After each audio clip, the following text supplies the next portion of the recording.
ईश्वर कहते हैं, किसी जीव को कष्ट देकर तुम मुझे खुश कैसे देख सकते हो?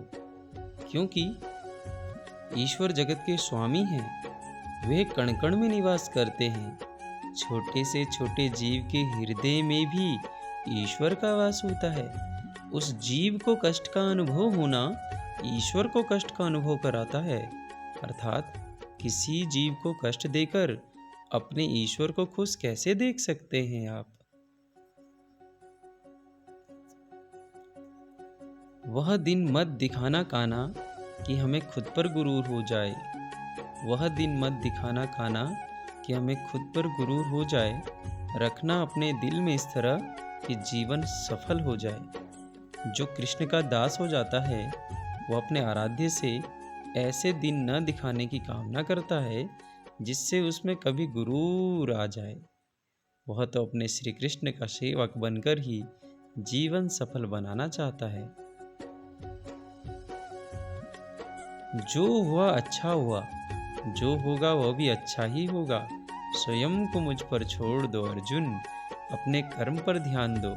कर्म ऐसा जो स्वार्थ से रहित हो और पाप से रहित हो। कृष्ण अपने भक्तों को कर्म का मार्ग दिखाना चाहते हैं। वे कहते हैं, अपने कर्म समाज के प्रति और मानव कल्याण के प्रति केंद्रित करते हुए करो। बाकी फल की चिंता मत करो। उन सभी कर्मों को मुझे समर्पित करो। इस मार्ग को अपनाकर तुम मुझे प्राप्त कर सकते हो। मेरे प्रेम का भागीदार भी बन सकते हो। ज़्यादा हंसने और बोलने वाला व्यक्ति अगर चुप हो जाए तो मान लेना वह भीतर से टूट चुका है।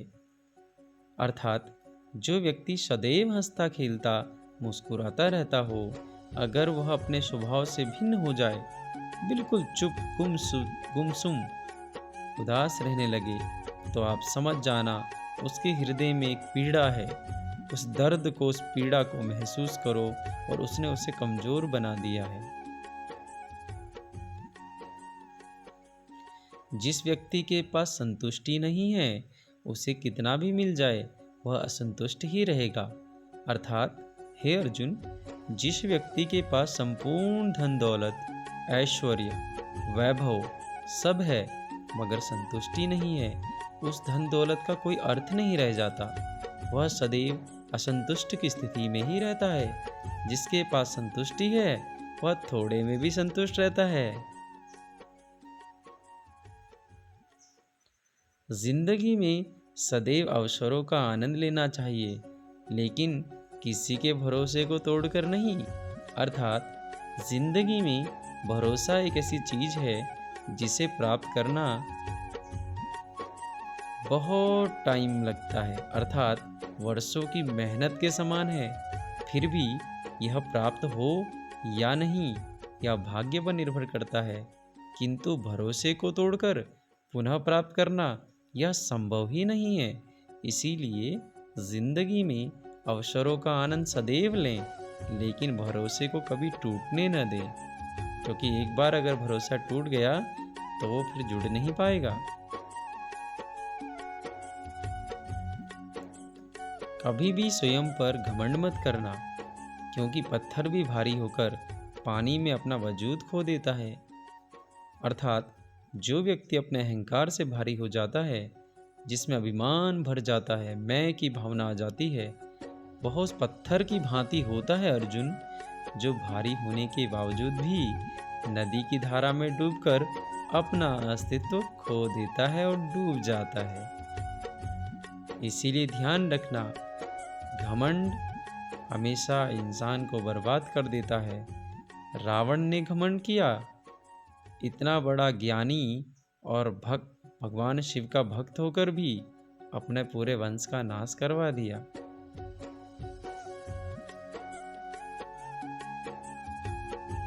अगर ईश्वर तुम्हें ज्यादा प्रतीक्षा करवा रहे हैं तो इसका अर्थ ये हो सकता है कि जितना तुमने मांगा ईश्वर उससे ज्यादा देने वाले हों। अर्थात अगर किसी लक्ष्य, खुशी या सफलता की प्राप्ति में लंबा समय लग रहा है, प्रतीक्षा की अवधि अधिक है, तो हो सकता है आपकी अपेक्षा से ज़्यादा आपको मिलने वाला है। अपने कर्म पर अडिग रहिए और विश्वास रखिए उस परम पिता परमात्मा पर, उस ईश्वर पर जो आपके कर्म की परीक्षा ले रहा है।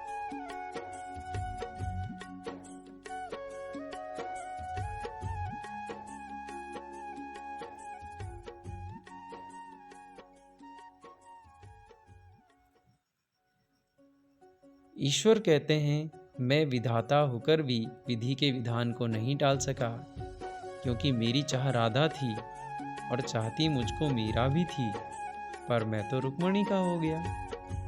जो विधाता के लेख में होता है उसी का फल हमें मिलता है। विधि के विधान को स्वयं ईश्वर भी नहीं टाल सकते। जिस प्रकार राधा से कृष्ण निश्चल प्रेम भाव से प्रेम करते थे, प्रेमिका के भाव से मीरा कृष्ण को पति मानती थी, मगर विधि के विधान में तो रुक्मणी का साथ लिखा था, जिसे स्वयं विधाता भी नहीं टाल सके। ईश्वर कहते हैं, मैं किसी भी जीव के भाग्य का निर्माण नहीं करता और न ही किसी को कोई फल देता हूँ। सभी अपने कर्मों का ही फल भोगते हैं। जिस प्रकार कपड़े फटने या पुराने होने पर लोग उसका त्याग कर देते हैं और नए वस्त्र धारण करते हैं, ठीक उसी प्रकार यह आत्मा भी पुराने शरीर को छोड़कर नया शरीर धारण करती है। यही प्रकृति का जीवन चक्र है जो लगातार चलता रहता है और पिछले जन्मों का फल, पुण्य और पाप अगले जन्मों में और कुछ उसी जन्म में भोगना पड़ता है। क्रोध करने से भ्रम की स्थिति पैदा हो जाती है, फिर भ्रम से बुद्धि कार्य करना बंद कर देती है, और जब बुद्धि कार्य करना बंद करती है तो तर्क शक्ति नष्ट हो जाती है, और जब तर्क शक्ति नष्ट होता है तब उस व्यक्ति का पतन निश्चित है। ईश्वर इस ब्रह्मांड के संपूर्ण कण में व्याप्त है और सबसे परे भी है।